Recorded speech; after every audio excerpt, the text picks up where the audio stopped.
What are the biggest rivalries in English football? Jonathan Liu runs through the top 20. 20 Oxford United v Swindon Town. Also known as the You'll-Do Derby.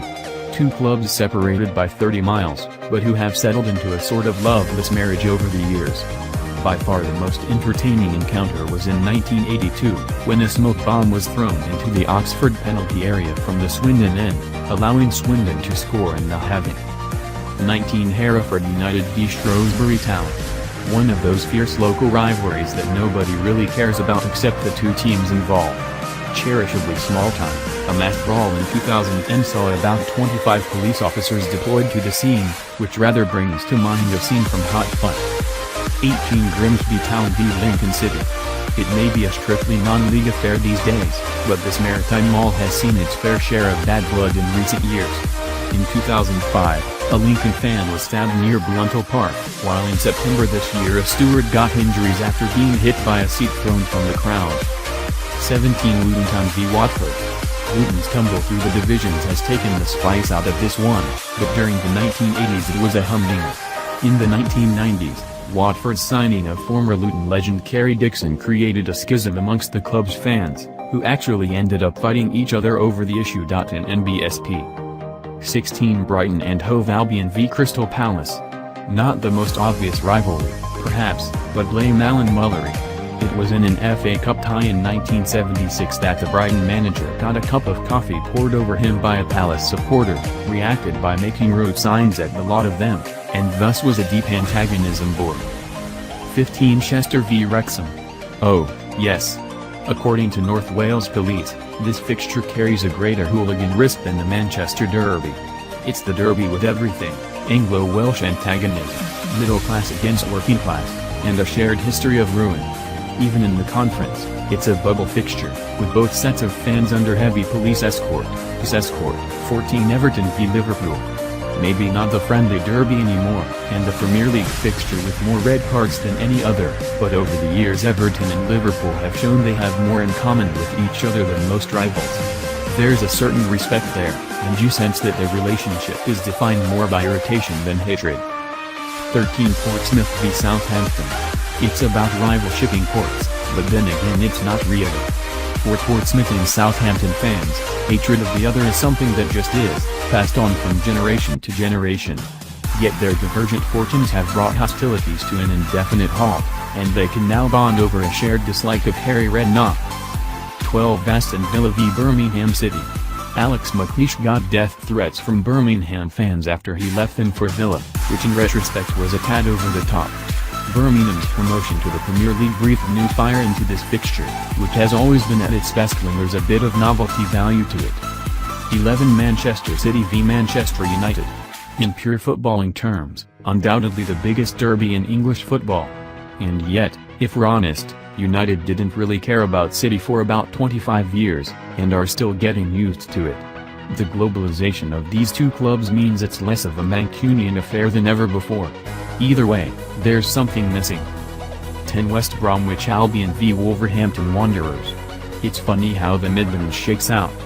Both these clubs hate each other more than they do Villa, probably because they're similar-sized clubs with similar histories. The games tend to be pretty good as well, most notably West Brom's 5-1 win at Molyneux that cost Mick McCarthy his job in 2012. 9 Blackburn Rovers v Burnley.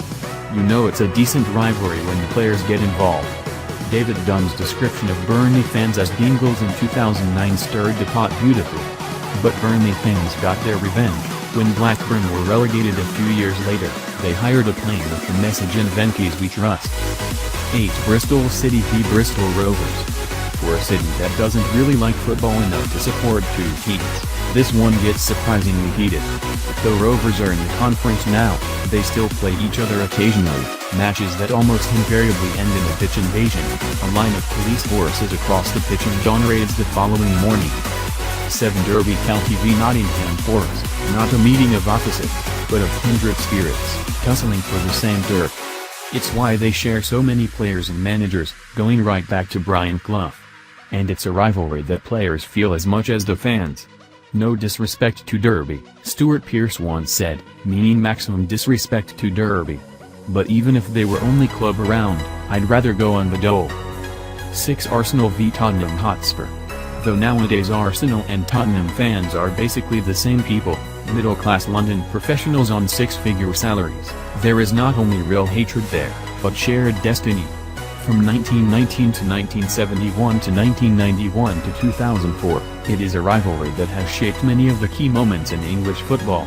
Spurs fans still sing about Sol Campbell, even though he left 15 and then BST years ago. That's how much it still means. 5. Ipswich Town v Norwich City. They're 50 miles apart, but then who else is there? The very isolation of the Old Farm Derby is its great asset, the sense that in this Finland universe, these are not football teams, but empires, and the only two empires that matter.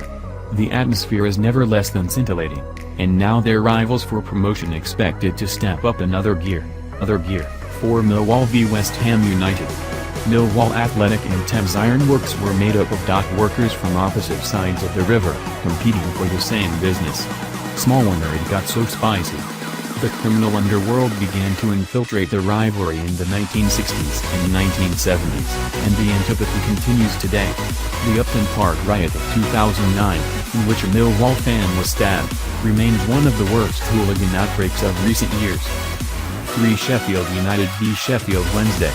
The world's oldest football rivalry, an 1862 fixture descended, quite naturally, into fisticuffs, and perhaps the fiercest outside the Premier League, one that has showed no signs of abating despite both clubs falling on hard times. Although the hooligan element has been largely controlled in recent years, a deep well of resentment still exists, contributing to an electric atmosphere across the entire city for the whole week. 2. Newcastle United v Sunderland.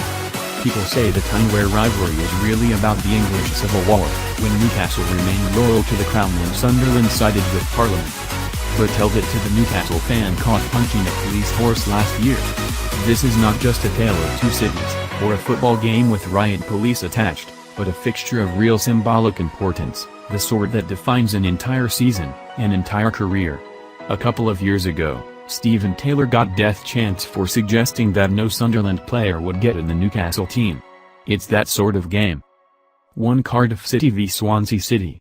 For some years away fans were banned from this fixture, which gives you some idea of how bad it got.